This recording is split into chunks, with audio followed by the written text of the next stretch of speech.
Good morning, my friends. My name is Lama Jigme Gyatso, the Rational Contemplative. This is the Buddha Joy Meditation School. Welcome to more Q&A. A young man from Europe, or actually living in Europe, writes me about lust. And so he gets full points for being vulnerable and candid and all that kind of good stuff. Now, I gotta warn you, my understanding of Buddha's teachings, or at least the teachings attributed to Buddha, is that they are not fundamentalist. They're not about scolding us for feeling what we're feeling. They're not about controlling or transforming what we're feeling. What are they about?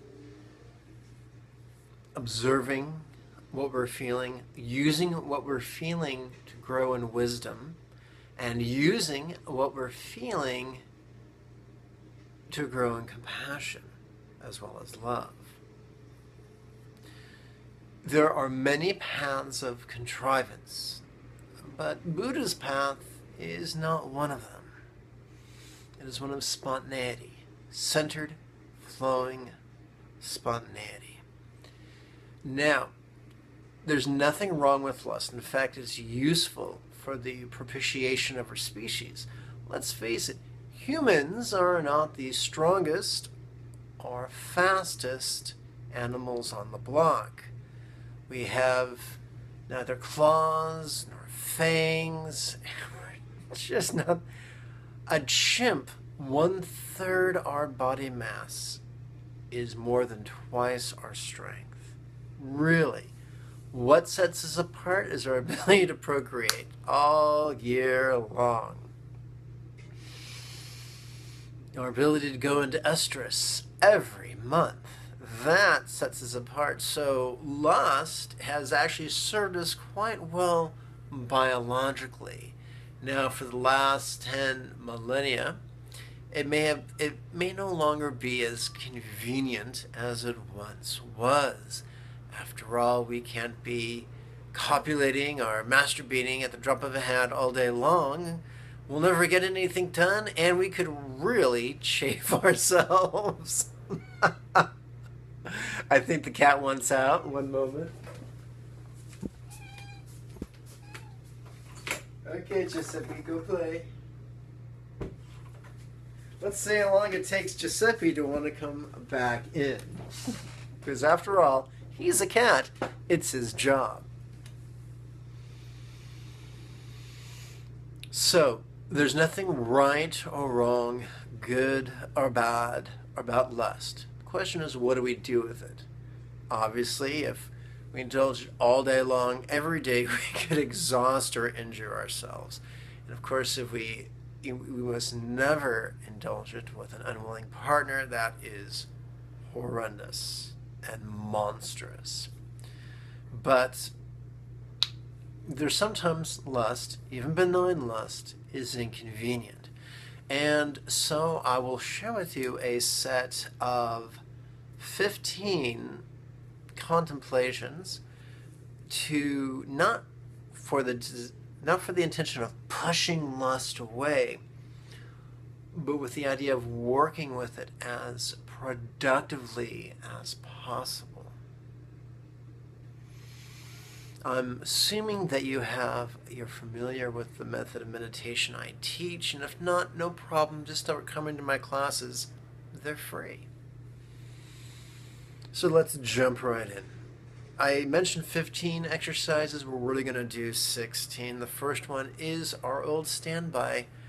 Active out, so silently and mentally recite on the out breath, active out breath, and on the in breath, silently and mentally recite passive in breath.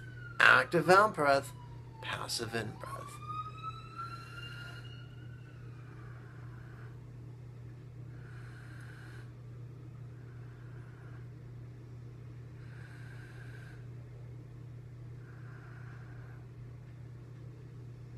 Now, the next set of 5 exercises will be exploring the the presence of lust.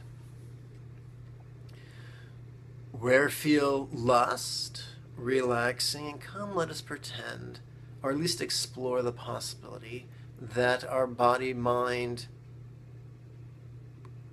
overlapping Venn diagram is much like the 88 keys of a piano. We are all capable of every physical and emotional sensation. It's just a question of what we're aware of at the moment. So let's ask the rhetorical question on the out-breath, where feel lust, and on the in-breath, relaxing.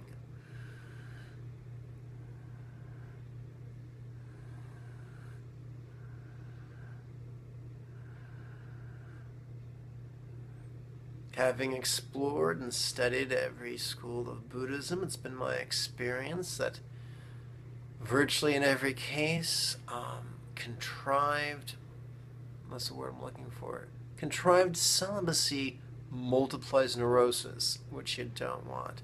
My lineage, so I've explored the tantric lineages and I'm very comfortable with tantric sex. So if you're looking for someone to teach you how to be celibate, I'm not going to teach, you have to search elsewhere. Contrived celibacy is not good. Spontaneous celibacy, that's a different thing altogether. So let's continue with the second exercise of this first set of 5. How could this lust arise, pun intended, relaxing?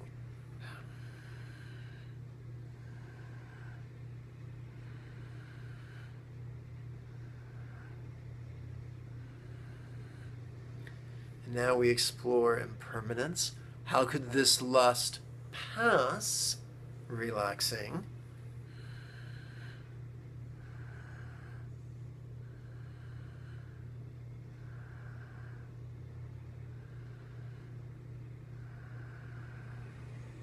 Remember, there ain't nothing wrong with lust. It's neither good nor bad, but sometimes it's convenient or inconvenient. There's nothing wrong with lust. Our job is not to push it away. Our job is not to hate it. Our job is to be aware of it and benefit from it. So now we're going to continue. Grin with lips to this lust, relaxing. Grin with cheeks to this lust, relaxing.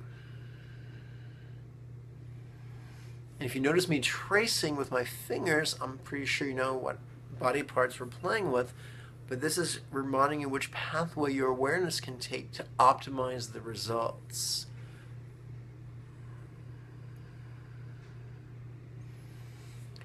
Grin with eyes to this lust, relaxing.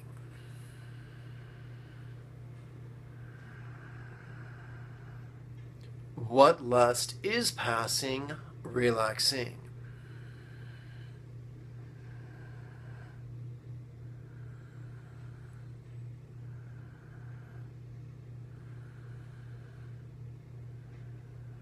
One of my Theravadan teachers was fond of the phrase, everything arises, everything passes away.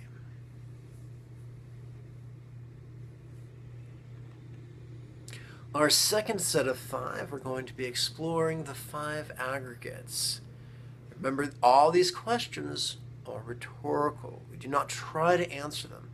Our only effort is in the silent and mental recitation of these words and in the harmonization with our in-breath and out-breath. Let us continue. What mood am I now experiencing? Relaxing.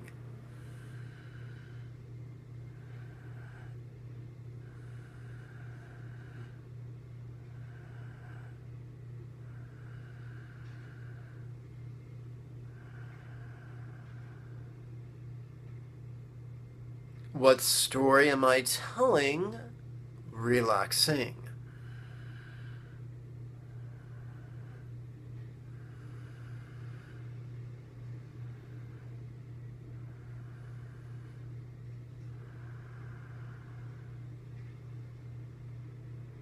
What label am I using? Relaxing.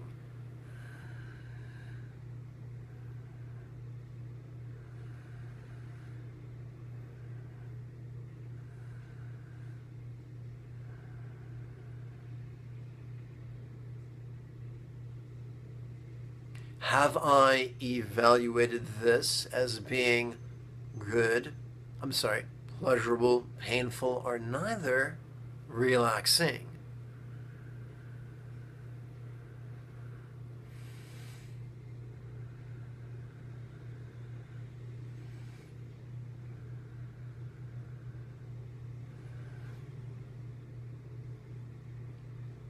What raw sense contact am I now experiencing?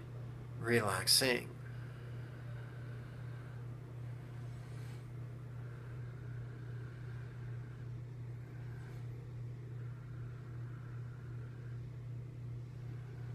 There are many paths of pseudo-metaphysical contrivance. Buddha's is not one of them. There are many people who say, listen, you choose what you feel, you choose what story you tell yourself, you choose what label you work with, you choose what evaluation you make. Buddha said, no, we don't choose. We notice, we work with, we do not choose, we do not contrive, we flow spontaneously. To learn more about that, I recommend reading the Tao Te Ching.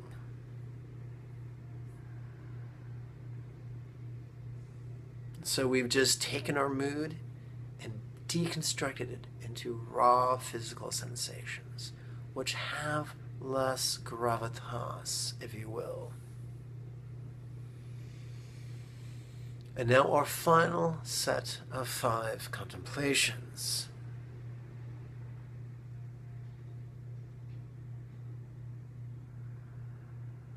Where feel a freedom from the nagging of lust, relaxing.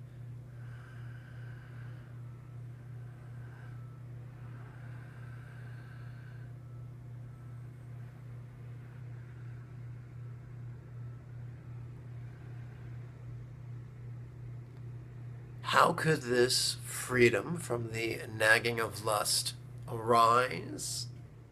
Relaxing.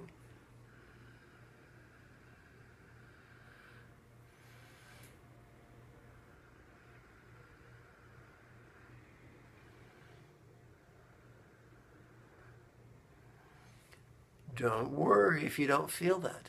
Just play with these words. Consider it a workout for your mind. How could this freedom from the nagging of lust feel? Relaxing.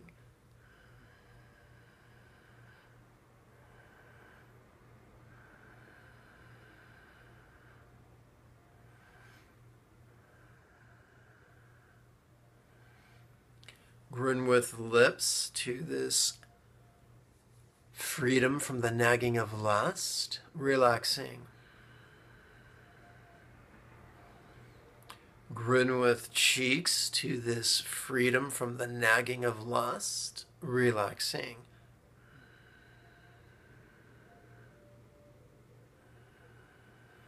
Grin with eyes to this freedom from the nagging of lust, relaxing.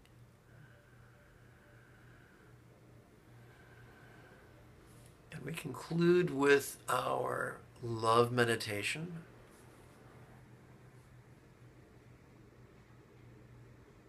Freedom from the nagging of lust for each being, relaxing. Now, we're not wishing everyone to be celibate. That would basically extinct the species. But we don't want everyone to be, as we say in Yiddish, verdreid, or annoyed, or burdened by an annoying lust and an inconvenient lust that just chases us around like an insistent kitty at feeding time. Okay, let's continue.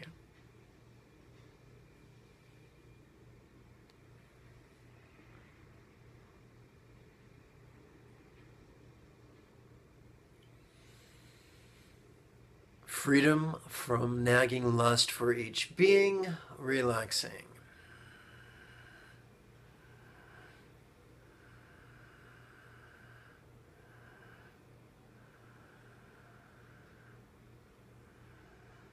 And there you have it. Today is the 22nd of the month, so I would be remiss if I didn't remind you that the Friday series of weekly meditation classes, either in person or over your webcam, begins October 2nd, and you're all invited to come. To register, use the link below. The classes are free because of the patronage of others through Patreon. So thank you very much, y'all. May you be healthy and happy. Until next we speak. Bye-bye now.